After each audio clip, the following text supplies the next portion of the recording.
Alright, hey there guys, it's Metro and we're back with Cop doing another video in the new player Mythic Plus guide series. And this time we're in Motherlode, which Cop self-professes says this is one of his best dungeons. Would you say so? I That's an interesting way to put it. What I said was I think I've run this one like 3 or 4 times and almost know what some of the possibilities could be.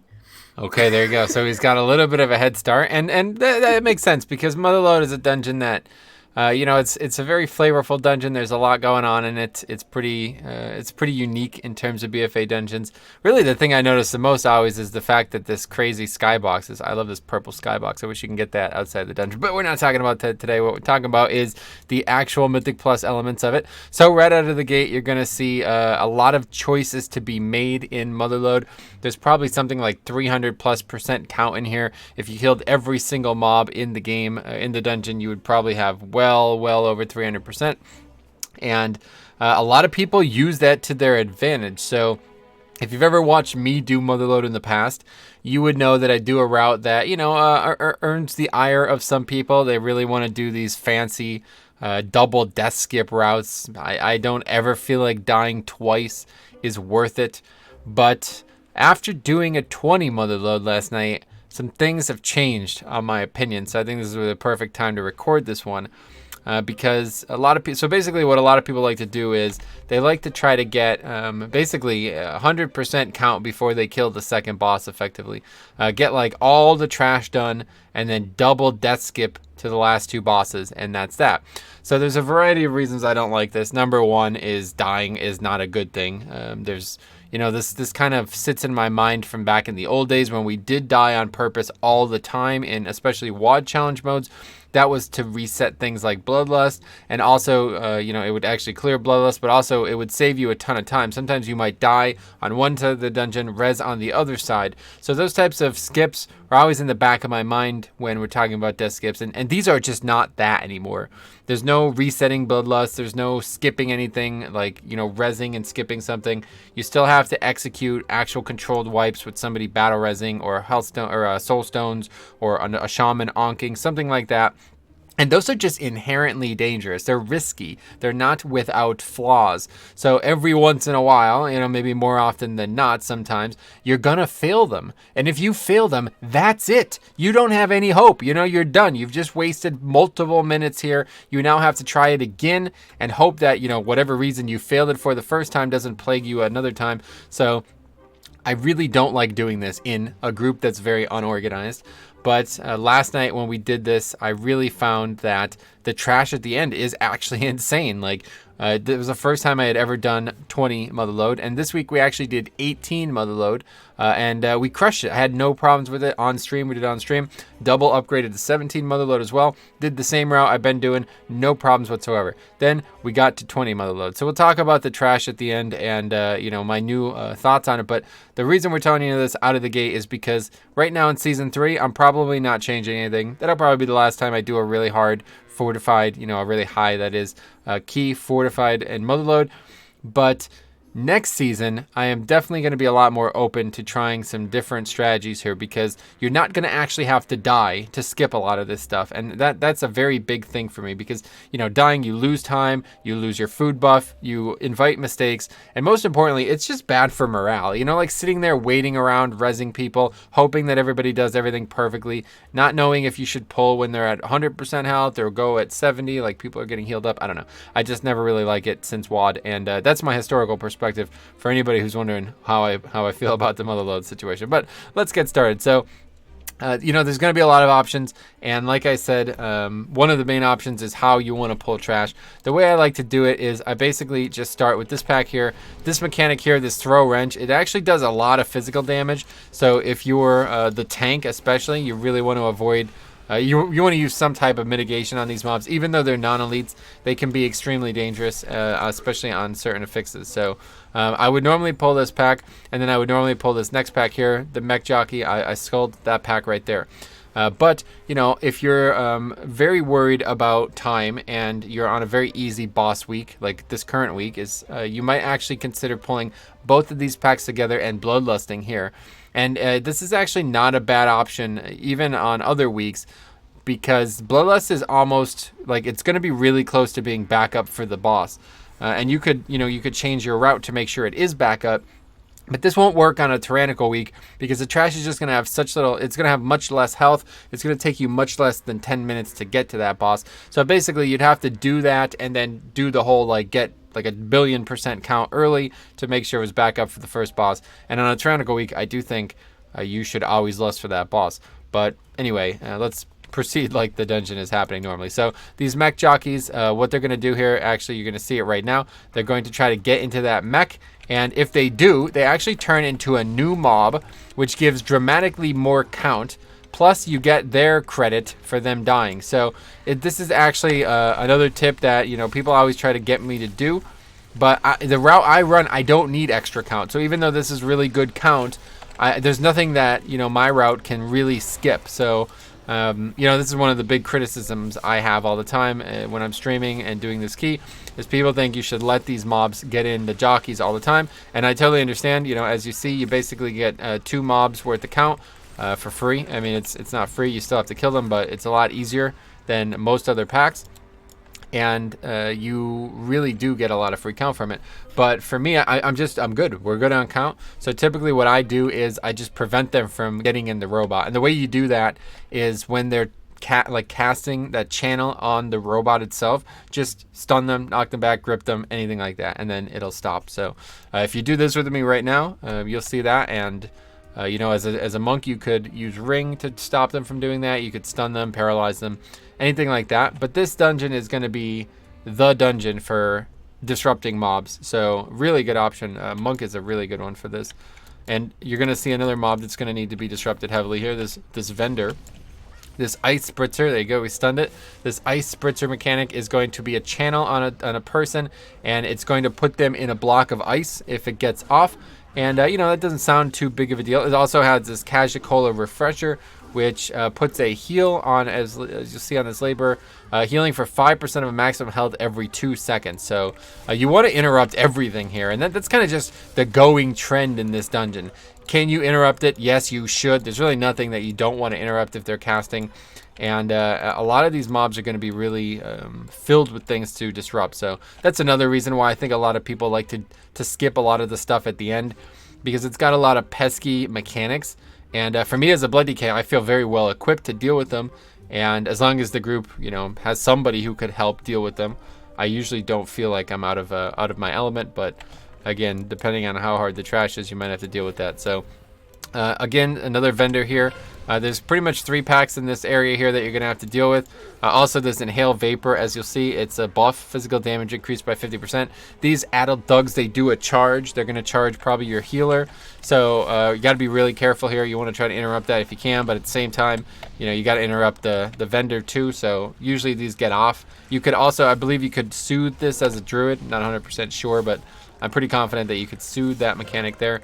Now, anyway, a lot of the times I would have tried to combine these packs here. The 2 we just killed and maybe those mobs over there that I just marked.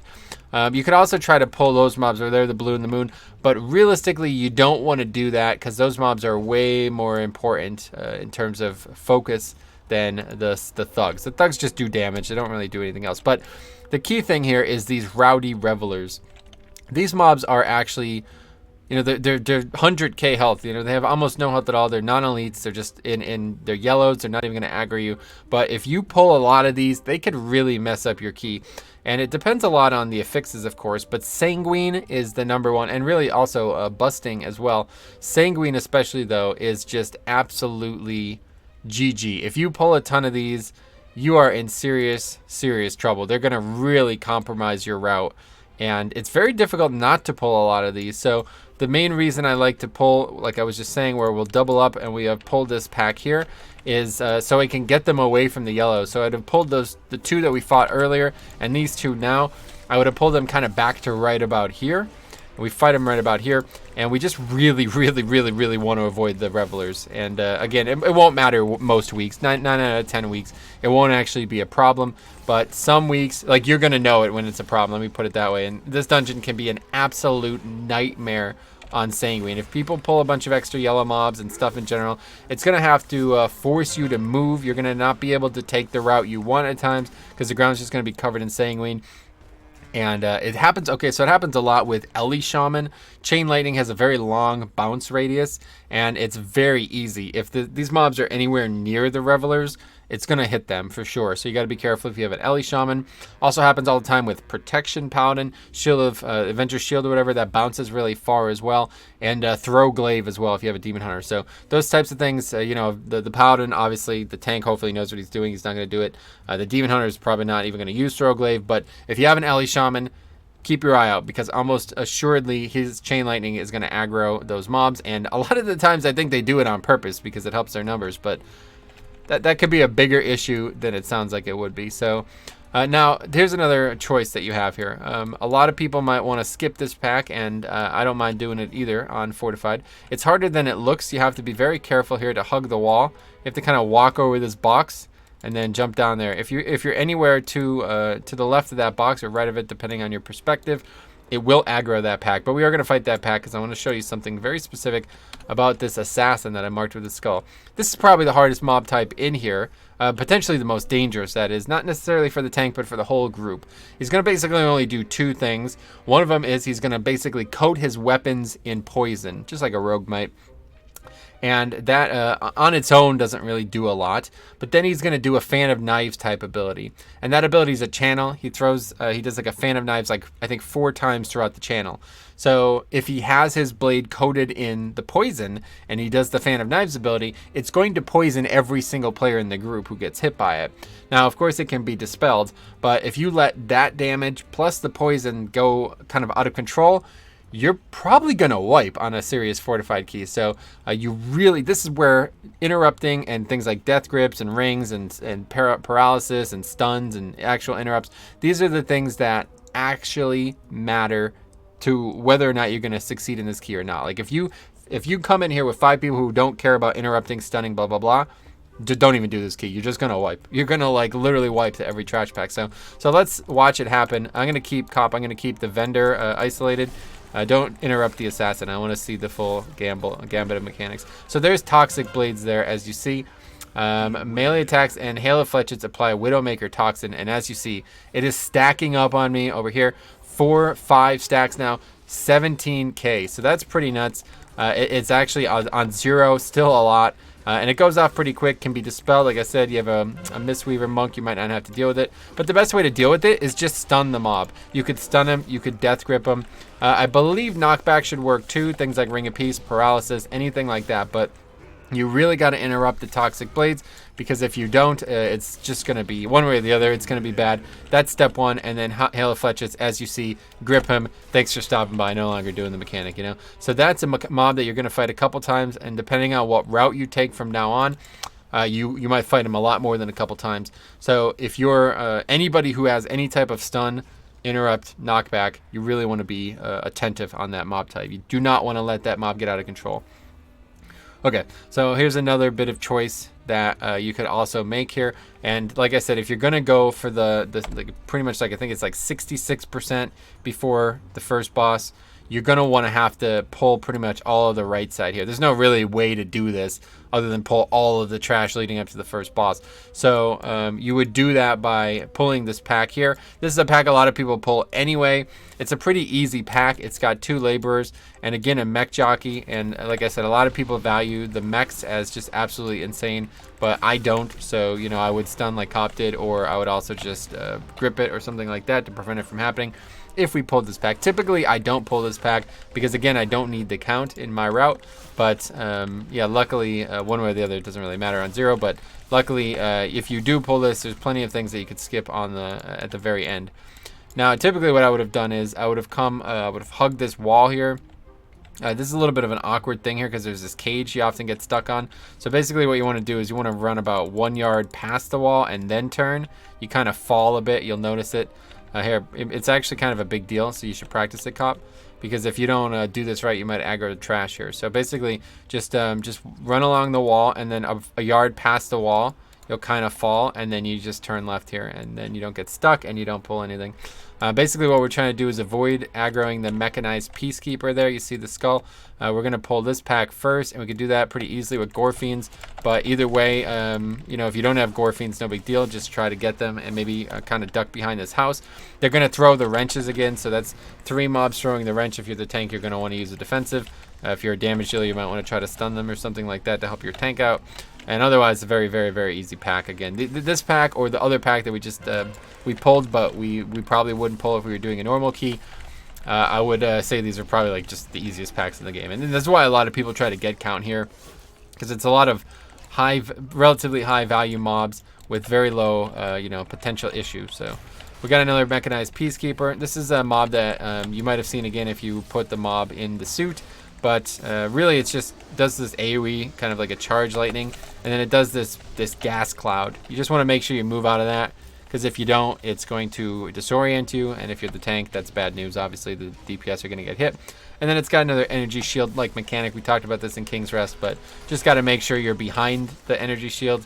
Otherwise, your damage is like literally not going to do anything. So, and then the mech jockey. This doesn't actually happen on Mythic Plus, only on 0 it comes, but... So another pretty common thing here when I'm doing my route, and again, especially with Sanguine, is I'm going to mark these packs here. These packs are no pull. You do not want to aggro these packs, and it's very easy to do it. So one of the main reasons it's easy to do it is because these mobs here kind of displace you a bit. The mech jockey might knock you back with one of its mechanics. If they're Sanguine, you're going to think, like, for example, let's say we're pulling this pack here. I normally grip this to get the caster in so we don't have to waste an interrupt on it, and then we will kill them. At this point, we'd kill them, and then there'd be Sanguine on the ground. See that concussion? That thing will actually knock you back, by the way, if you get hit by that red circle. But anyway, we'd kill all 3 of these. Then there'd be a puddle of Sanguine here. Sometimes maybe people even aggro the Revelers. So then let's kill this first. But here, I'll show you. Get the knockback. See, you get knockback, mech jockey. That's interruptible, of course. But again, there's pretty much like 4 different things that you need to interrupt on 3 mobs. So not always going to have something for every one of them. That one's the easiest one to not interrupt. You probably don't need to worry about it. But anyway, so let's say that we've just killed, we've just done a pack with Sanguine. We now have a puddle of Sanguine going from about blue to about green, okay? So we kill them back here. It's a little dangerous, right? A lot of people are going to try to go like this, you know what I mean?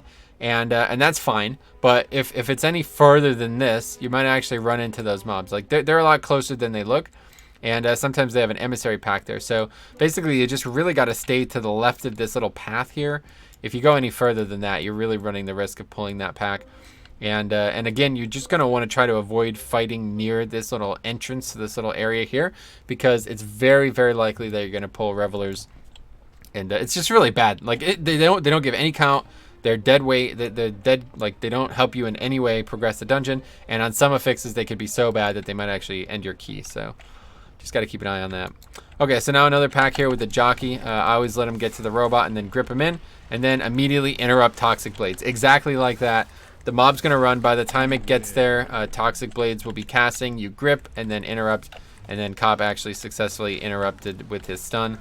So that was perfect. So that's exactly what you got to do. Another assassin, another mech jockey. So dodge the interrupt, dodge the knockback, concussion, charge there, dodge that. And then just try to grip Hail of Fletchets, interrupt Toxic Blades. That's it. Main things, everybody's got to deal with it. If you don't have grip, something like that, you're going to need to stun whatever you got. Anything that you can use to prevent the mob from casting its ability, you just want to try to interrupt it like it's an actual interruptible spell with the ability. All right, same deal here. Another vendor, another 2 things you need to interrupt. Mech jockey, another thing you got to dodge. So I like to put D&D slow here. I'll interrupt, and then I'll grip, and then that's the pack right there. Dodge that, and we go a nice little AoE here. I like these 4 targets, especially because 2 of them are non-elites. Dies pretty quick, so get this killed. Kick the heal. That's the heal right there. Catch a cola refreshment. We got the kick or we got the stun. Either way, it's fine. And just prevent anything that's happening with multiple things. That's why I love DK in this dungeon. A lot of people, I feel like they don't think about that. They don't really focus on it. But DK has pretty much 4 or 5 different ways that I could stop mobs from casting in one specific pack. So, okay, so now is the time that you would probably start thinking about getting extra count.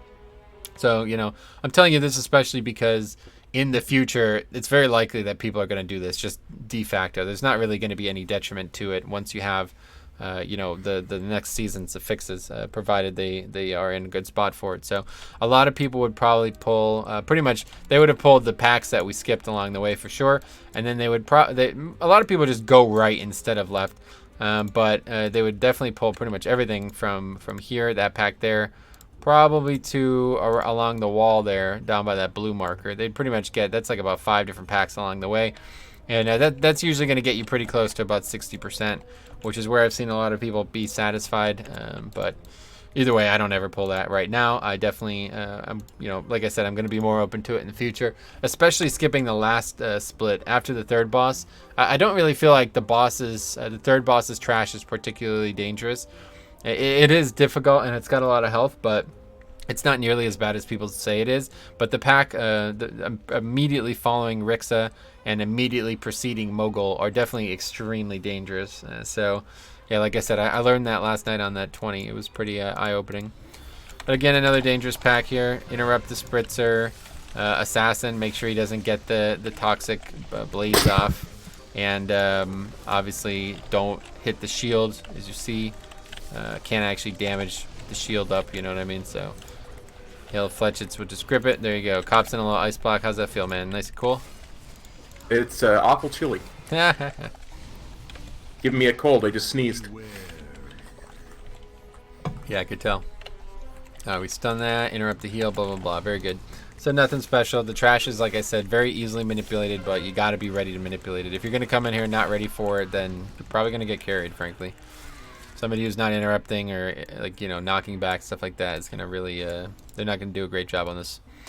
Okay, so anyway, this fight. Now, something I should bring up is this fight is actually skippable. If for some reason you ever wanted to do that, like we were talking about with the Lust situation, you can literally just skip this boss if you want. You have to kill him to complete the Mythic Plus requirements, but if you wanted to come back to this boss, you could easily just run around him. In fact, you could do this with every single boss in this dungeon. You could skip every boss in this dungeon if you wanted to only kill trash and then kill all the bosses for some absurd reason.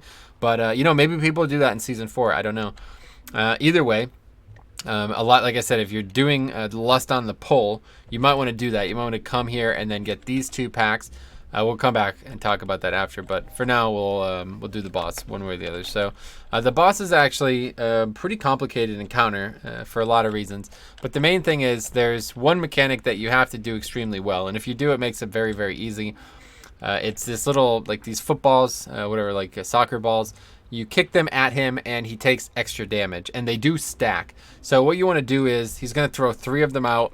You want to get 2 immediately, and then you want to hang on to the 3rd for as long as feasible. Like, you don't want to wait so long that it's risky, but you definitely want to wait a couple seconds. So the problem is damage dealers almost never want to do this, right? Like, who wants to not DPS the boss? Nobody. So somebody has to do it. It's not optional. If you don't click any of the 3, you're just going to die, because then they explode on you instead, and then you take extra damage and have a dot on you. So you have to kick all 3 for sure. Sometimes you'll miss 1, but you definitely can't miss 3. And really, it's best to just have really mobile damage dealers. Like, obviously, Monk would be great at it, so that'd be good for you, Cop. But the thing is, a lot of people, typically you'd fight a boss and you'd pop everything on the pull. But for this boss, since about 20 seconds into the boss, he's going to take a bunch more % damage from these football things, you're going to want to wait to Lust, wait to pop your CD. So basically just kind of go in there, generate some resources, hang out for a bit, and then when the bombs come out, kick 2, Bloodlust, somebody kicks the 3rd while Lust is up, and that's that. Lights out, you're going to do probably about 50% of the boss's health in the duration of Bloodlust easily. I mean, that's on a hard key. Realistically, on a lower key, you might actually kill him. So it's pretty straightforward encounter if you do that right, but the other thing is the coins. As a tank, you got to keep kiting him. It's kind of difficult to get the pattern down as a tank, honestly, but you'll get used to it. It's just kind of every 2 mechanics he'll do the throw coins, and whenever he does it, you just got to move him immediately. Every other time he does throw coins, he'll alternate with one of the stationary mechanics. So he'll either do the frontal lightning charge thingy, which if he does that, you just got to move out of that. Nothing special there. Just move. And then the other one's the knockback. You can't avoid that. You're going to get knocked back unless you're a DK. If you are a DK, you could use Death's Advance to prevent the knockback, and it's nature damage, so you could use AMS. I think Monk have some magic mitigation too, so that's nature damage. It actually does a lot of damage, so you should use that. But anyway, yeah, moving him in between those mechanics is harder than it sounds, so you got to be really accurate with that. Don't let him get the coins. Every time he gets the coins, he does more damage, long story short. And this is a fight that you're actually going to take a lot of damage if you get a lot of coins eaten. So, all right, so let's see it. We'll show you what I mean by the, the situation there about how, he's got a ton of health, even on a 0, as you can see, but you're going to be able to mow through him because, so here's the knockback. As you see, I'm going to AMS. Not going to get knocked back. Going to take a little bit of magic damage reduced.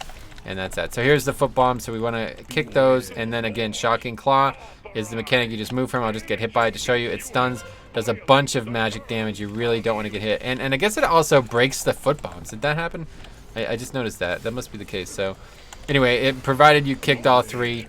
You would then, you would pop Lust. You'd pop all your CDs and your essences and everything like that. And just light them up. But that's it. Throw coins every time it happens. You want to move them. You want to wait until all the coins are down to move him, because if you move him too quickly, he's just going to drop coins where he moves. So not ideal. And then the foot bombs, like I said. So every time it happens, you just got to kick him. One problem here is if you have the boss and you're trying to go get one of these, you might accidentally move him away as one is kicked. You can kick them twice. Like if Cop missed with that one, he'd be able to go and get it again. But as you see, it stacks up 3 times, 150% damage taken with 3 stacks, and it has a duration. So you definitely want to get maybe something to track it one way or the other. You'll look at it, you'll notice, hopefully either way, and you'll just try to elongate it as much as possible. Like I say, if all 3 hit at the exact same time, you're just kind of wasting a couple seconds of big damage increase. Not the end of the world, but something that you want to try to maximize for sure. Okay, so there you go. You see it, it's lasting 15 seconds. Cop's going to kick it now. Just kidding. I'll get it. I did. There you go. 15 seconds. So I tried to click on it and didn't get it. Yeah, it refreshes 15 seconds. And as you see, we actually missed one. So now we're taking 50% extra damage, and we just got hit by the static pulse. So yeah, it's just not your ideal situation there. Obviously, you're going to do this for more than 2 people. Should be very easy to kick 3 bombs every time. And they are directional, right? That's what I'm understanding. Like, you actually have to aim where you're kicking. Correct. There'll be a little arrow in front of the foot bomb, and you kick it that direction. As long as you're targeting the boss, it should get there. It only goes about 30 yards or so, like I said. So you might miss. You might, if the boss is being moved, you might not move him far. You might move him too far. You might not kick it far enough.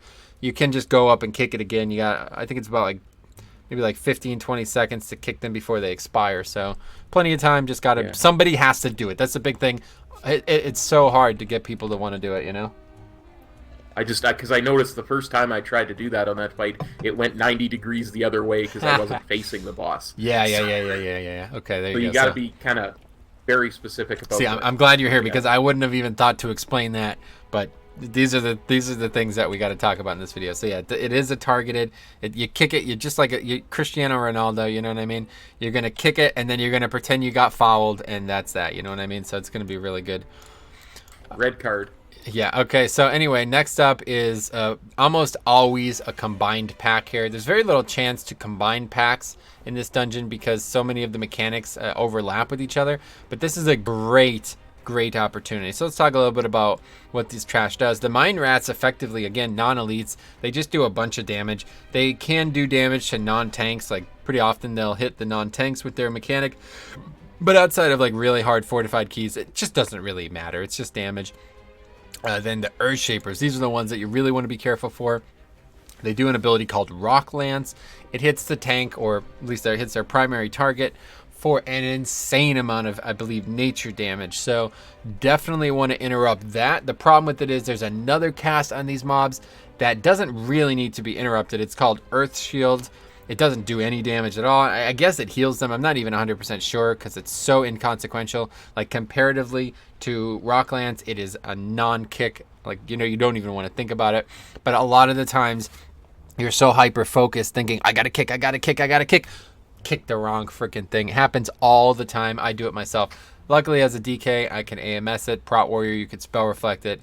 A lot of options out there for tanks, but if you are fighting a lot of Earth Shapers and they're doing a lot of casts uninterrupted, you're gonna just straight up die, no matter what the key is. So I'm just telling you that because, if you pull just this pack on the right here alone, it's not really dangerous. You're going to have one mob to kick, no big deal. But a lot of the times I'm going to open like this.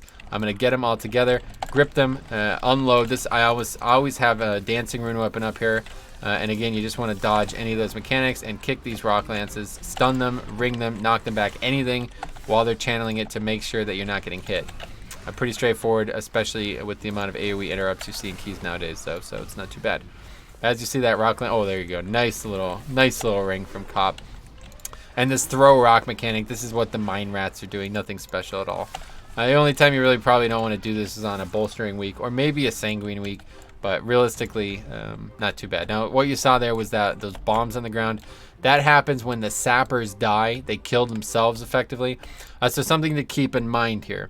When the sappers get to, I believe, 10% health, they begin channeling like a last-ditch type of thing. They're going to blow themselves up, hoping to take you with them. Don't get hit. You get hit, you're going to probably die in a real key. Happens all the time to melee. It's a little bit bigger than it looks, so just play it wide. You know, don't even think about getting close to them. No reason to risk it. And a lot of the problems with it is this kind of like unrefined textures on these rocks here. You know, if I put D&D down, you'll see it like about 30% of the D&D is not showing. You know what I mean? So a lot of people might not see the edge of the bomb. And I feel like maybe you've had this happen before, huh? Yep. Yeah, I've been sworn I was not inside that little swirl, and I've been hit and killed by it. Yeah, it's pretty dangerous on any real key, so you're going to fight a couple of them along the way. I don't ever really pull anything else in here, but again, if you're going for the 100% count before the third boss, this is stuff you're going to pull. You're going to pull these packs here, and they're pretty easy. Like, you could easily combine more of these packs, but you know, when you got multiple Earth Shapers, it gets a lot harder, so just keep that in mind. So now typically I'd kind of pull up here. Just don't do that. Yeah, pretty common. You want to run here. I'm going to put some markers. I'll show you. You want to run just kind of like left of this skull marker. If you run to the right of it, you'll kind of just slide off here as you see, and then you'll fall. You have to run all the way back around. So just kind of stay left of the skull marker. And again, another big AoE pack. Good time for pre-pot and get some interrupts going. Sappers, again, when they die, they're also going to put those bombs out periodically, just a move from them. And kick the rock lance. The other problem is, of course, the bombs might draw you away from where the rock lances are. The Earth Shield, let's see this go off and what... Oh, okay. I don't actually know what it does, so we'll see it, I'm sure. But I guess it just puts like a heal on them. I'm not actually 100% sure. But anyway... I would imagine it's just like a shaman's Earth Shield. It's probably the case. I just don't know exactly how much it does. Let's see what happens. Oh, you kicked it again. Sorry. Just kidding, guys. This reflex... Cobb's getting good, man. That's how you know when you're good. You kick everything. Anyway, we'll check it out in the next pack. But something I should bring up about these sappers, you see, they're going to start the cast right about now. 10%. There we go. Okay, final blast. Now watch this. Watch this. Watch this. I interrupted that. I prevented it from killing itself. Don't do that. She was going to do it for you. Don't grip her. Don't interrupt her. I do it all the time by accident. Do not do it. Oh, what the hell did you do? I accidentally rolled backwards. Okay, anyway, you can die there. Anyway, so yeah, don't interrupt that mechanic. It's not needed. It's going to kill the mob. That mechanic is the only mechanic in the dungeon that you don't want to interrupt. She's literally going to kill herself, and I see people do it all the time. They interrupt her killing herself, which is just pointless, right? So unless it's in Sanguine... no. It doesn't even matter. Even in Sanguine, she's still going to die. It doesn't matter. So yeah, don't ever interrupt that ability. I do it all the time by accident. Okay, next up here we got Stone Furies. We got Shale Biters as well, but they're non-elites. They just do this shale spit. They target a random person. Every once in a while, you'll get every one of them targeting you, but it doesn't really matter. Just kill them, burn them quick. It's not going to be a problem. This Furious Quack mechanic, though, much more dangerous. So let's talk about this mob type before we proceed. You're only really ever going to fight 3 of them. There's not any more that you would fight, but they are pretty dangerous for being so seldom in the dungeon. They cast one ability that is a shield. It does a big amount of shielding, and it also prevents you from interrupting while the shield holds. So you want to try to interrupt that. Otherwise, then you will have a lot harder trouble getting the tectonic thing, the AoE interrupted. Because when they do that AoE, they're going to really do a ton of damage. And it's, again, a much bigger radius than it looks like it is. The amount of times I've seen that go off and just cause havoc, pretty much every single time. I don't think I've ever had that go off and that not cause havoc. So you really got to make sure that that mechanic doesn't happen. But again, they can be knocked back, they could be stunned, they could be gripped, they could be ringed, they could be everything. Everything is applicable. Ideally, you'll interrupt the shield and then you could stun the other mechanics. But We did actually last night when we did this 20, we did have this happen. All 3 of the shale biters targeted the healer, and they actually one-shot him. All 3 shale spits went on the healer, and they actually one-shot him. So there we go. We interrupted both barriers. Now we are free to actually interrupt this, and you're going to see... Oh, well, we ringed it. You're going to see a lot of damage come from that mechanic when it does happen. So even on 0, I'd imagine it would do a lot of damage. So just make sure you do not let it happen. And you'll see this tectonic barrier go off. As you see, absorbs damage, immune to interrupts while it holds. So now our only hope is actually, gripping it there. So anyway, that's that. So we'll kill this quickly. Not a big problem at all. It's some of the easiest trash, but again, there's dangerous mechanics abound on every pull. Okay, at this point, things start to get a lot more interesting. From now on, every pull you fight is going to be dangerous, like really dangerous. There's not going to be really any free pulls. And this pack is one that I would definitely recommend a skip on. Okay, no matter what you're doing, I really wouldn't recommend pulling this pack unless you're sure that you can fight it. Because again, 2 Earth Shapers, 2 Sappers, and most importantly, Taskmaster Ascari, who's basically a mini boss. He puts like he kind of like redirects damage from the other mobs to him, but he makes everybody take less damage overall anyway. So it's a very long pack, let's put it that way. And with 5 targets, especially on teaming. On teaming, it's like 8 targets. So there's a couple ways to skip it. Obviously, you could obviously, you could shroud it, is what I mean to say. You could, you'll have to sap the sapper just to be sure. It's a little risky to shroud just to make sure to sap it, because otherwise somebody might run into it. Because that wall there, it's like there's like here. I'll put some markers. These rocks here are a little bit. The face of them is a little bit steep, so you couldn't run from, say, to go from blue to red. You wouldn't really be able to do that. You might fall off. So you kind of have to go from blue to about like kind of like purple and then up and around. So doing that, you might run into the sapper. So a lot of people are going to sap there. The other option is the best option, if you ask me. It's to use a warlock portal. So this is actually the only dungeon in the game that I would say bring a warlock to 100% of the time. You put it down right on this little azurite spout, and you end it at about there-ish. Yeah, right up top. It's going to teleport us from purple to green, and we're going to skip the pack entirely. And you could actually do this a couple times in this dungeon, 2 that we'll talk about today. But yeah, it's actually a really good thing to have a warlock in this dungeon for that reason. The other option that I have seen, that I've heard is possible, is ring. But I don't actually know for sure. And again, we would need a hard CC for it.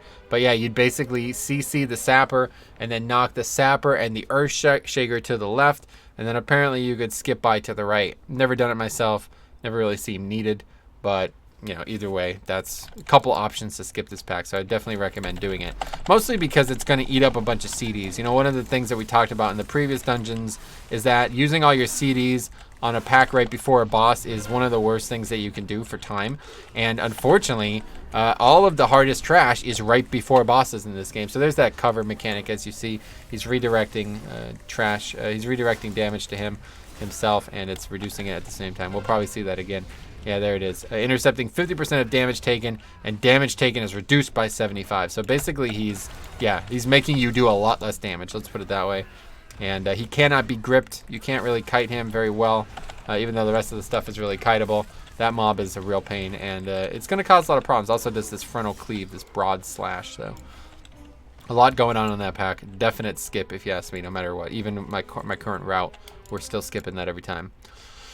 Okay, let's quickly talk a little bit about this boss. It's a very easy encounter, actually, one of the easiest probably in the whole game, but it's one that people do mess up all the time. He's basically only got one mechanic, and it's these Earth Ragers, okay? He's got a lot of health, and he's got these ads. These ads, they'll fixate on a player, and you're going to see it here because there's only 2 players. It's going to be a pain in the ass, but they're going to fixate on a player, and every time they melee that player while fixated, they put a bleed up. And that bleed stacks, and it gets really, really, really out of control if you got stupid melee who are just sitting there tanking it. I've seen people with 5, 6, 7 stacks of it, and they just get destroyed, right? It's impossible to survive that many stacks. You're going to have to be doing a really low key, or you're going to really have to have some kind of, an immunity. If you're a rep pally or something like that, don't worry, just bubble, no big deal. But it does cause some problems here because these mobs got to die, and if you got 3 melee and they're all running around in circles, you know what I mean, then it's going to be difficult to kill them. So I'm going to show you. I actually made a video on this a long time ago. I'm going to show you a really, I just talk about it a bit, a really nice little tip here as Blood Death Knight. It's only really going to work as Blood DK. There's other ways to do it similarly for other specs, but for Blood DK, it's tier 1, number 1. You got to make sure that you save slow death and decay, which I don't actually have right now, but in normal dungeons I would have it. And you got to make sure you have Gorfine's Grasp up. So you want to make sure that you don't use Gorfine's Grasp on the packs preceding it, like the big pack that we just fought, or the pack before that. It won't be up in time. You could use it on the pack that preceded that pack, though, 3 packs ago. You can use it and it should be up. But you just want to make sure you don't D&D in the pull, which is a bad habit I have.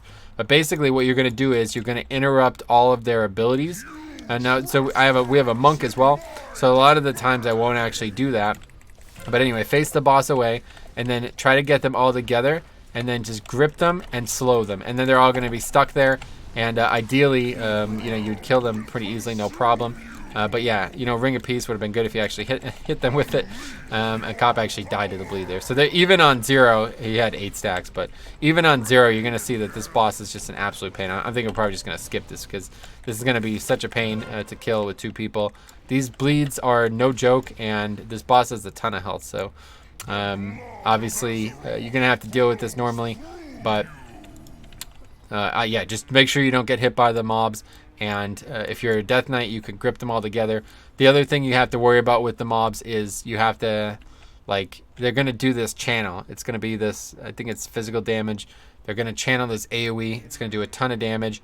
And if there's 4 targets, it's going to do a ton of damage. So you really want to prevent them from doing that. You can do that with single target stuns, but you could also just disrupt them like we tried with Ring there. But obviously that's another good option for Gorfiends. A lot of people, they might try to Gorfiends that instead. I like getting them all together and then slowing them, and then somebody else could stun. You know what I mean? Like, it's not really needed. You can just run over here. You'll be fine. You can just AoE stun them. Leg sweep as a monk, no problem. It's easy mode, so that's that. But anyway, we're just gonna skip it just for convenience sake. We can't use the we can't use the cart though, so you have to run down the tracks. In case anybody ever does this, for some reason you skip the boss, hopefully you'll realize that these bombs, you don't want to hit them. They're gonna keep knocking you back and do fire damage. So for some reason you can't use the cart. You just gotta run down the tracks, try to avoid the bombs on the way, which we successfully did. All right, sweet. So now at this point, this is where people start thinking about skipping a lot. Again, I'm not going to do that, but if you've done everything up into this point, you've skipped, you've pulled like 90+% count, then at this point you're probably skipping a lot here. So what I like to do here is grip the assistant or the alchemist, one of the two. They're both casters. Just try to get them in, and we have a lot of interrupts again. Blowtorch, frontal fire damage, and this caustic compound. It just puts a nature dot on you. So one way or the other, more interrupts coming. You really got to be careful here. Make sure that these things are interrupted because they do a lot of damage there. It's going to really add up if you're pulling high volume here. Now, something I used to do was in the past, I used to go left behind here because you needed a little bit more count than actually you needed a little bit. Yeah, no, count used to be different. Let's put it that way. With the emissaries, it's different now. So now I go right, but either way, this is going to change in season 4. Big thing here is you're going to pull this mastermind, and you just want to make sure, let me put a mark for you guys. You just want to make sure it is north of that shadow. So that skull, or the red marker, anything north of that shadow. If it's south of that shadow, it's going to aggro this pack to our right here. And if you aggro that, you're probably going to wipe. You don't want to pull that pack. That's a very dangerous pack there. But anyway, this mob has got a ton of health. It does this this channeled fire ability. It can be AMS'd. It's actually dispellable as well. So if you AMS on the upward channel, like on the cast of it, you'll actually prevent them from doing it to you. And a lot of the times they just kind of like stutter. They're like they keep trying to do it while AMS is up, so they'll just be doing nothing. It's probably one of the biggest things you can do as a tank on that pack. Otherwise, the healer can now dispel it. It used to not be dispellable, but it is now dispellable. What else? And then they do that orb. It summons this old purple orb, and it kind of goes flying out into the distance. If it touches anybody, it will heal that target. So it healed the mob, not the player, obviously. So at this point, we'll cut across. We'll kill the rats. The rats are actually more dangerous than they look. They jump. Again, a lot of these low health mobs that kind of jump like that. On 0 it doesn't matter, but again, busting, sanguine, stuff like that, it's going to be dangerous. I also like to grab this mastermind. I usually would have pulled it with the rats, provided we're not in any major danger or it's not bolstering. If it's bolstering, obviously don't pull 8 to 200k health mobs with the mob that has like 2.5 million health, you know what I mean, or whatever. So, but yeah, you can AMS, whatever. You can't interrupt it, no big deal. Just kill it, not a big deal. Now at this point, this is when I've been making a lot of weird decisions. A lot of times I might go this way, pull this mastermind, and then go to those testers. It's kind of not the play, I feel like. I don't know, like, it's less count, but those 3 mobs are way harder than the other pack that's across the way. So, I don't know. It's up to you guys. We'll talk about the testers really quick. They basically only do 2 things, and they're both extremely painful. One of them is it silences you. They do this frontal cone, and if they shoot a gun basically, and if the gun hits you, you get silenced. So could be really bad for some tanks. Not a big deal for some, but it's a big deal for Blood DK because I can't death grip.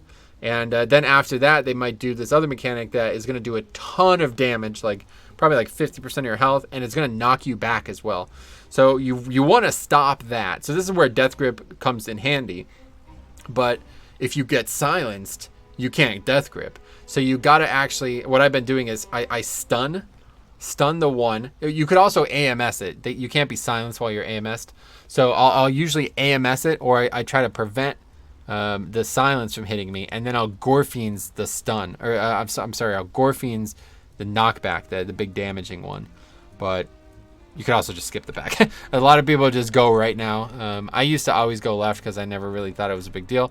But since the emissaries have kind of forced us to go right, it's not a bad option at all. And even if there is an emissary in this pack, this weird interaction with terrain, you could actually pull the emissary up kind of right on this hill, and then all 4 of these mobs will be interruptible just because it's bugged, or I don't know.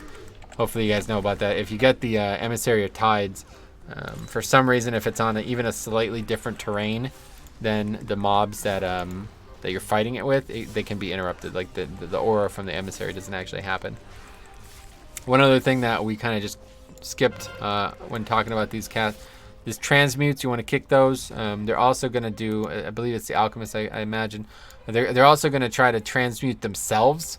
They'll turn themselves into a blob, and that will restore their health to 100%.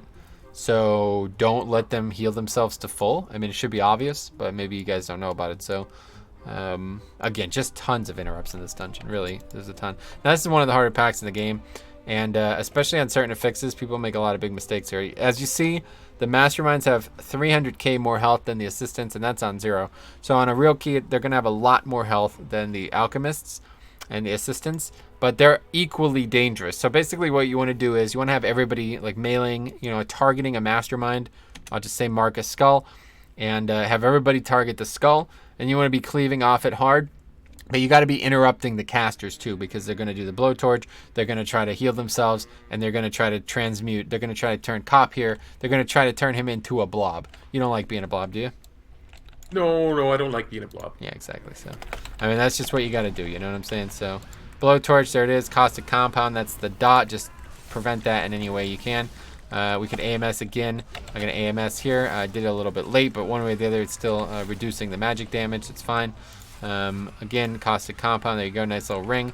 Very good little play. Whatever you got. A lot of good options in the game to interrupt these types of mobs. Not a big deal. Just use it all. Use it all. There's a blowtorch. Interrupt that. Caustic compound again. So they didn't actually try to heal themselves this time. There it is. Transmute enemy. He's going to transmute enemy to goo. Oh, and it's actually the assistants. So you see, I told you, Cop is now a blob. No, I don't like being a blob. Yes, so please, guys, for the love of God, don't let him be a blob. That's just very rude of you to let that happen. You can just interrupt. And then it's actually the assistants, the one on the right. So not the alchemists, the assistants who heal themselves to full. It's difficult because they both look the same and they just have a lot of cast. But there you go. The mob on the right, the assistants, they're gonna try to heal themselves to full. So don't let that happen. Okay, here we go. Rixa, one of the most easiest bosses in the game. The strategy is foolproof with this boss, but almost nobody knows how to do it. So you're gonna get the pro tips right here. We're gonna execute this like a boss here. So the boss is, there's a couple bosses in the game like this now, but the boss is baited by player position on every mechanic, okay? It will only ever put mechanics down on players. There's multiple mechanics. Long story short, it's just a bunch of Azurite on the ground. Doesn't really matter. Don't stand in it. Move the boss out of it. No big deal. But the main thing that you got to be aware of is that when she does she starts like shooting her gun out, it's going to clear the Azurite puddles on the ground, okay?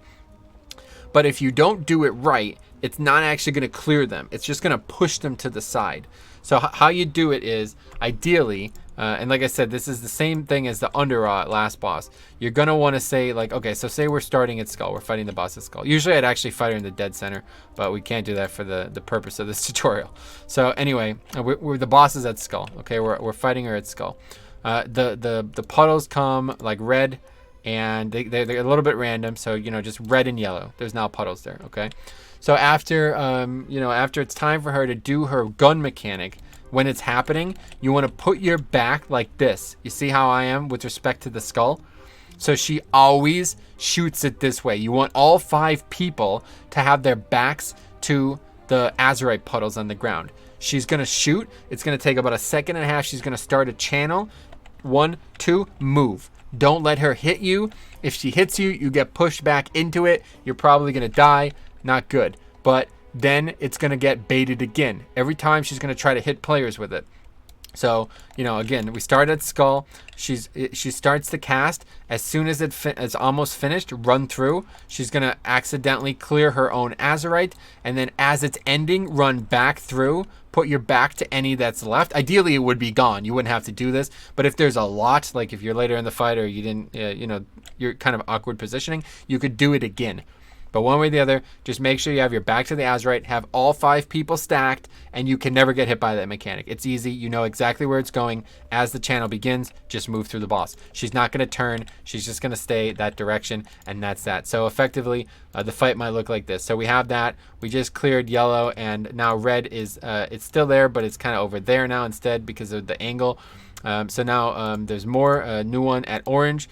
And another one over at yellow. So now we're going to move the boss from Skull. We're going to move the boss over to here. And we're going to have our backs to the yellow. You know, we're going to have our backs to these colors here. It's going to clear that. Those colors are going to get pushed over that way. More is going to come down. You know, rinse and repeat. It's just going to keep moving. We're going to just keep moving. There's going to, going to be here and here, something like that. We're going to have our backs to the colors. It's going to clear it every time. And we're just going to go around the ring until the boss is dead. That's it. Easiest fight in the game. Probably easiest fight in the dungeon if you do the strategy. Yet for some reason, almost every time I ever do this key, people don't seem to understand that. And I'm here to tell you guys, that's it. Super, super easy encounter. The other thing they have to be aware of is these last 2 bosses do 0 physical damage. Their auto attacks are magic. So if you're a Blood DK, pretty easy. But if you're any other tank, yeah, it's a tough one for sure.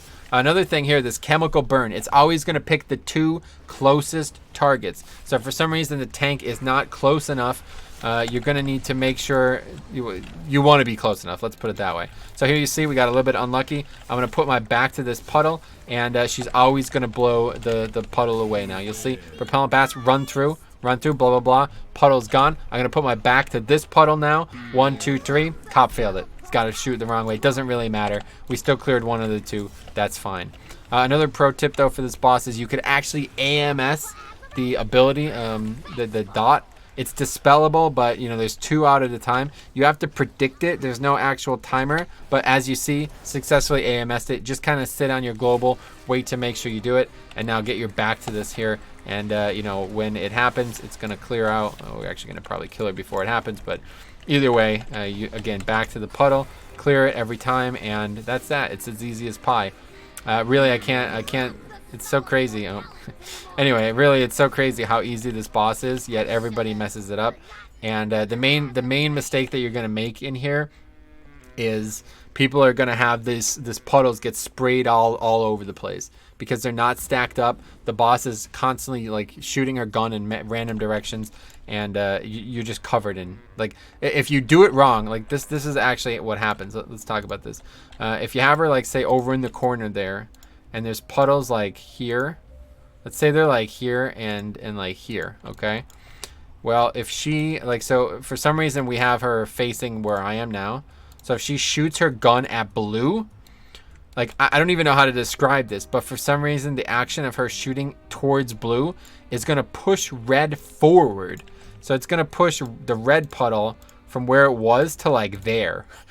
And then you're screwed. Like you just covered your, like you have the boss there. Now you're covered.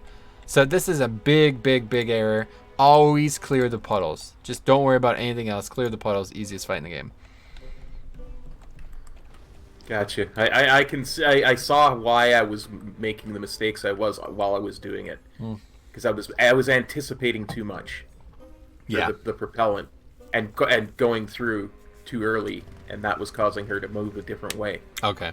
Yeah, you just got to get the timing down. I think she'll do the mechanic every 2 like other mechanic sets, so you'll get used to it. It's just timing, but it's nothing too crazy. Now, something that I should alert you to here is this actually does damage to you. I'm absorbing it because I have the magic shield on, but it does nature damage, this oil. So a lot of the times, it even happens on the way to this boss. A lot of people don't, like, you could actually like avoid 100% of it here if you just jump. Like if you just jump, you don't take damage from it. But on the other way past, you can't do it, right? So I mean, maybe if you mount up, you can make the jump. I don't know, but most people don't.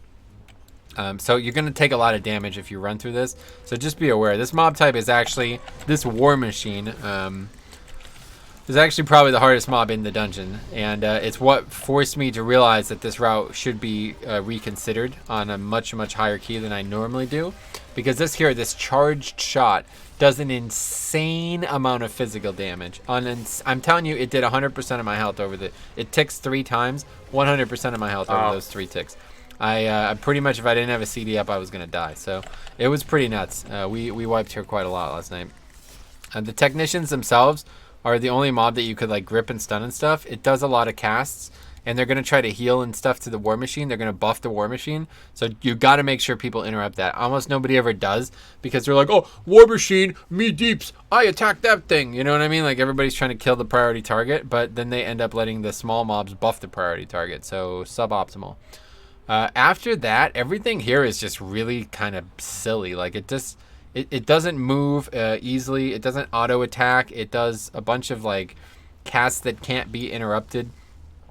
So just get ready for kind of mayhem here. This is why a lot of people probably skip it, because it's so difficult to manipulate it. But the one thing that I will say about this area here is that it actually those bombs here. Let's kill this pack, and then we'll talk about these bombs. You see these bombs that are on the ground, they actually are mechanics. So artillery barrage, obviously you want to interrupt that. It's just going to put a giant, like these red circles that are happening anyway, it's going to put a lot more of them on the ground. But otherwise, these mobs don't really do anything. These are also things that you could stun and stuff. But yeah, so those bombs are actually mobs, and they do give count if you kill them. If they blow themselves up, they do not... actually, maybe they changed that now. I think in Season 2 that was the case, but I think they did change it. One way or the other, they give like 0.4% count.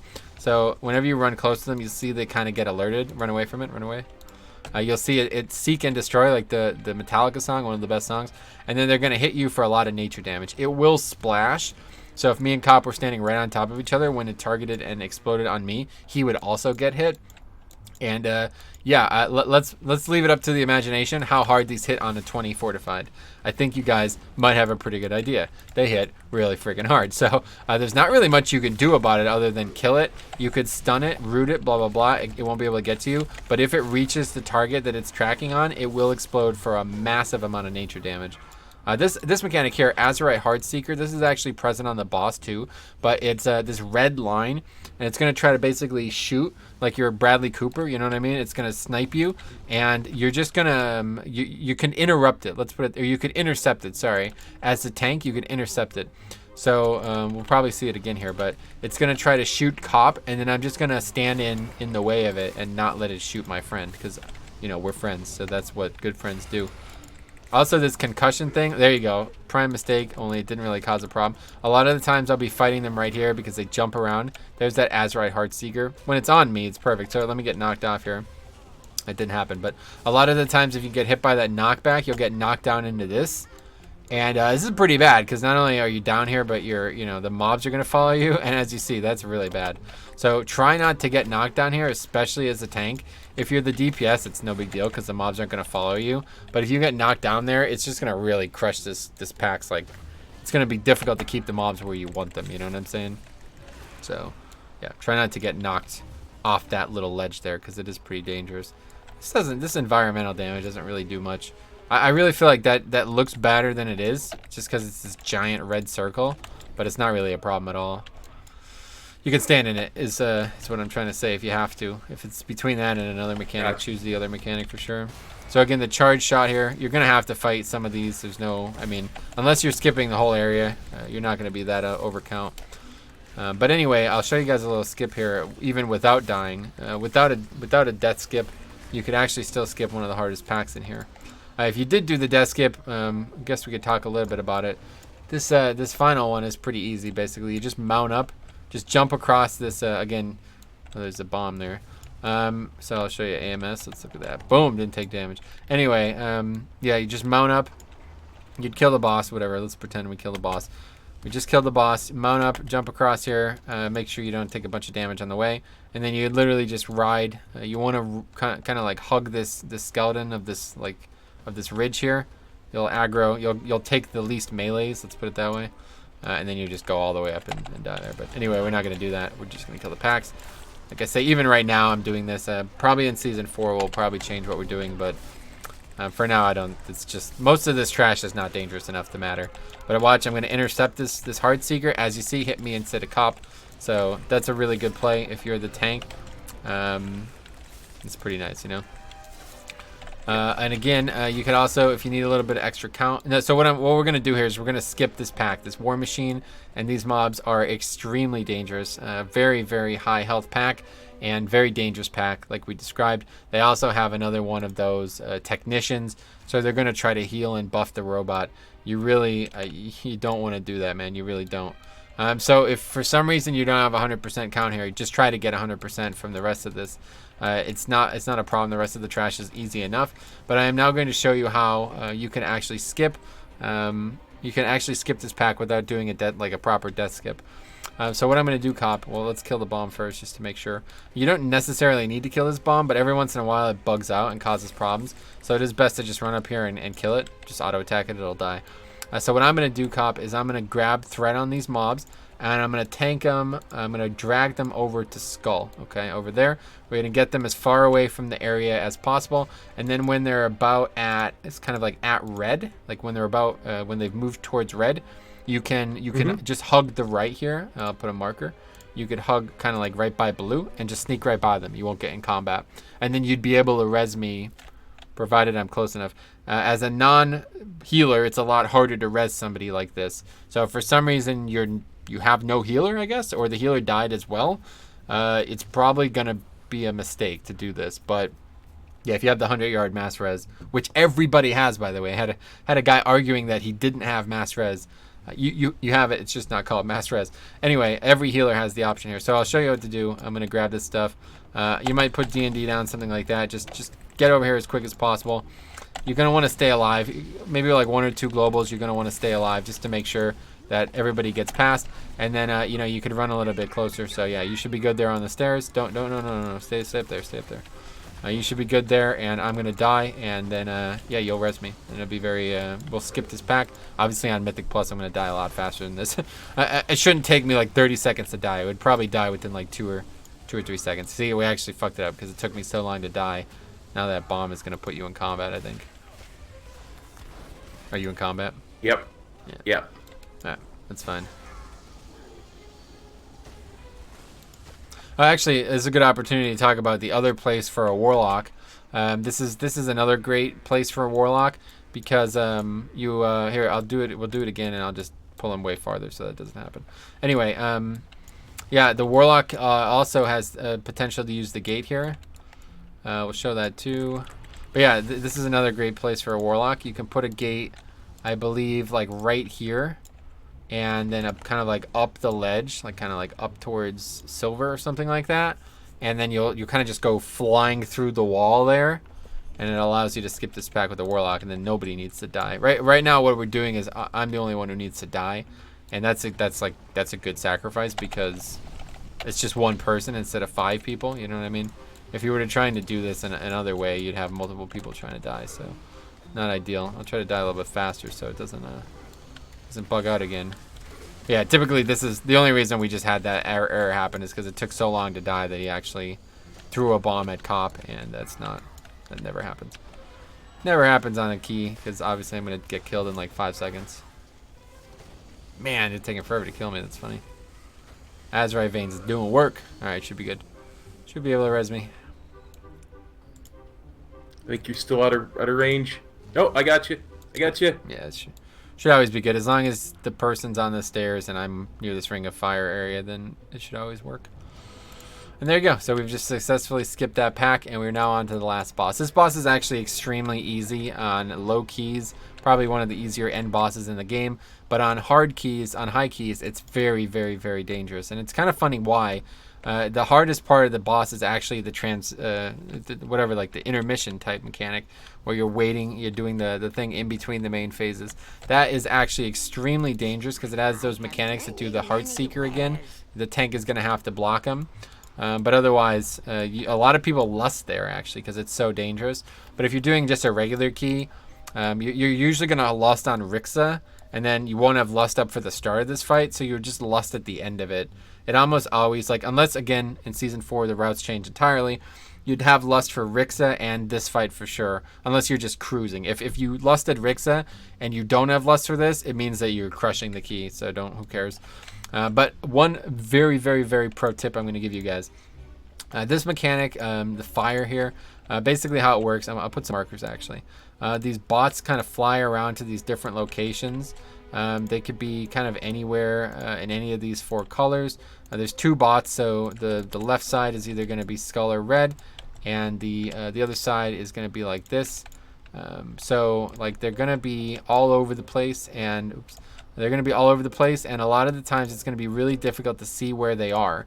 Ideally, you would just look and dodge them. It's a pretty easy thing to do if you're paying attention, but it's harder than it sounds, right? So instead, some geniuses found out that there is actually a spot that no matter what configuration of these robots, you will never get hit by fire directly on this circle marker. Now, it's as close as like there, the yellow marker, you will get hit. So what you want to do is you want to have the boss kind of at, like right at orange where it was, and then you standing on top of it. So I'll show you what I mean. But you'll see, might as well just let it play out, and we'll show that every single mechanic doesn't hit. The problem here is the tank is it takes a while to get the boss over here. And you're also going to get hit by this missile if everybody stacks, but it doesn't even matter. Like, you could easily heal through it. So as you see it misses us, and you just got to move out of the Gatling gun, obviously, and back in. Sometimes the Gatling gun kind of forces you out of position, but it's oftentimes better to just take a hit from the Gatling gun than move into those fire bombs. Those things do a lot of damage. If you get hit by those, you're probably going to get one shot. So, you know, Gatling gun. Ideally, the tank could turn it. The boss is always going to start the Gatling gun facing where he was. But as you see, another clear thing, even though the heads are facing us, there's still a little gap there, as they say. So it's kind of interesting. I don't know what to say about this. I guess maybe Blizzard did this on purpose to give very astute players a heads up. But you're pretty much, I would say, always tank the boss here. Like, you know, we even have this really, really, really close to us, right? There's no reason that this shouldn't hit us. Yet again, standing right here, wide open. You know what I mean? So it's kind of crazy. But that's pretty much the fight. I mean, this boss is really straightforward when you do that, and the rest of the mechanics aren't dangerous. The big thing on really hard keys, that Gatling gun rips you open. It's all physical damage as well. And the mobs in the second part. So we'll talk about that when we get there, which is going to happen at 50%. A lot of the times, you'll catch them in between mechanics. So if you can push from 50 really quick, like we're about to do here, you'll actually get them much lower than 50 before he transitions. So you see 46 or something. So that's pretty good. So anyway, 2 ads are going to come out. They're the same ads effectively that we were fighting before. They're going to do mechanics that you can interrupt. Concussive shot, it's the same thing. You can interrupt it. If you get hit by it, you'll get knocked back, as you see. But the main thing is they're going to do Azurite Heartseeker. And again, Whoever this hits is going to take a ton of fire damage, and it's blockable, so the tank should block it. Now, Cop got the mechanic that's probably most noticeable in the phase. He's going to like target a player, and that player needs to make him hit these stalks of dynamite. If you miss, basically, so there you go, we missed. So every time he hits the deck, you take a bunch of damage, as you're going to see. Take some damage. But if you miss, it's just elongating the phase and making you take way more damage. Like on a really hard key, this is so dangerous that if you miss even once, you might wipe.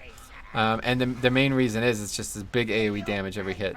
Now, here's a mistake that you might make if you're slow getting here. Watch this. I'm still going to make it. It looks like I made it, but the boss doesn't care. He's going to... Well, he might actually hit it. He still hit it. But either way, my point is that it's very often that if people are reacting slow, they won't make it there in time, and even though it looks like they're there, they're not actually there quick enough. So again, pull him over, stand on this little edge right here, and that's that. The boss is easy. Really can't fail this boss on anything but a super hard key. At that point, it's really, really difficult. Nothing really changed strategy-wise. It's just the numbers are insane, and every little mistake is going to add up. But yeah, ideally you'll look at where the robots are if it's really dangerous. Like, the first time we ever did this on a really hard key, 18 at the beginning of Season 3, like the first week, people just didn't feel comfortable stacking. And you basically just have to call out every head then, because if you're going to dodge them, you have to know where they are. So, also the boss, like, jumps out at the end, but it's whatever.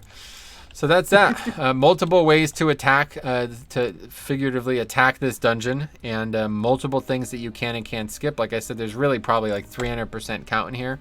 It's an absolutely giant dungeon, and every single boss is skippable. You can just ride right by them. So what do you think, Cup? I think this dungeon is all about precision pathing and precision placement of everything, interruptions, where you're standing, where you're moving. It's all about being precise about everything. Yeah, I would agree. That's kind of the... Making sure that you interrupt and disrupt these mobs is the number one thing to do in this dungeon. So, typically we'll talk about what the biggest mistake in here, like the noob moment in here. Really, it's just not interrupting. I mean, I have to say it. Like, if you're gonna walk in here and not interrupt, you're done. You're not gonna be able to do this dungeon. There's too many different dangerous mechanics, and I'll tell you, man, there's a lot of times that I do this with people who literally interrupt like 4 times in the entire dungeon, and it's very, very noticeable. Luckily, as a Blood DK, you can do a lot of work. You can really do a lot that's gonna help out, but just don't come in here and not interrupt. That's the biggest tip I can give you guys. Even if you interrupt stuff that doesn't seem like you're not sure if you need to interrupt it, just interrupt. It doesn't matter. As long as 4+ people are interrupting and knocking back and using things like rings and stuns and all that to interrupt these mobs, this dungeon is a joke. The trash in here is very, very, very easy. But if you don't do any of that, like if you literally didn't interrupt a single mechanic start to finish, you would probably wipe on every single pack. Like honestly, you'd probably die to trash probably 10, 15 times throughout the dungeon, because that's how dangerous some of these trash mobs are. Every single guide I've ever looked up when I was trying to figure out how to go from just being the most casual person who ever played the game to somebody who's actually decent at it, one of the first things they always say is interrupt everything, because so it becomes second nature for you. And I think this dungeon really exemplifies that. Yeah, this is definitely the number one. And mostly it's not just actual interrupting too. It's stunning, rings, knockbacks, paralysis, anything that you have that can interrupt the cast. You want to do it. You want to interrupt the cast. Like when they're casting, use a stun, use a knockback, use a ring, use a paralysis. Just prevent them from casting. Even it's like, like knocking the ball out of bounds in basketball. You didn't get the ball back, but you disrupted them enough that it's going to make a momentum swing eventually. That's what you got to think about in this dungeon. If you don't do it, you're in trouble. And there's a lot of dungeons where interrupts are important, but there's no dungeon that they're this prevalent throughout the entire dungeon. Defense wins championships. That's what they say. All right, so anyway, that's Motherlode.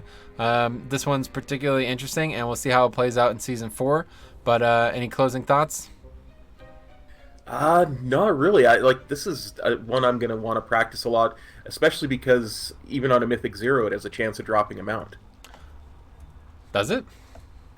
Yeah. Mythic 0's like this. It's on the Mythic, the table for Mythic Zeros. That's one thing I was going to ask you. Have you ever seen the mount drop in a Mythic Plus? There's no mount from this one. There's the pattern to make a mount if you're an engineer. The mounts are from King's Rest, Freehold, and All right, my Underground. apologies. Yeah. I thought there was a mount off the last one. It's a But it's no, a you're right, pattern. that's You the get pattern. the pattern and then you Yeah. make the mount as an engineer. But yeah, that can't drop My in Mythic apologies. Plus. All good. All right. So anyway, That's thanks my for new watching. moment of the dungeon. Yeah, there's three dungeons in Mythic Plus. We haven't actually covered any of them yet, but we'll talk about the mounts when we get there. So anyway, thanks for watching. If you have any questions about Motherlode, let me know. Look forward to seeing how it plays out in Season 4. Otherwise, see you guys in the next one. Peace.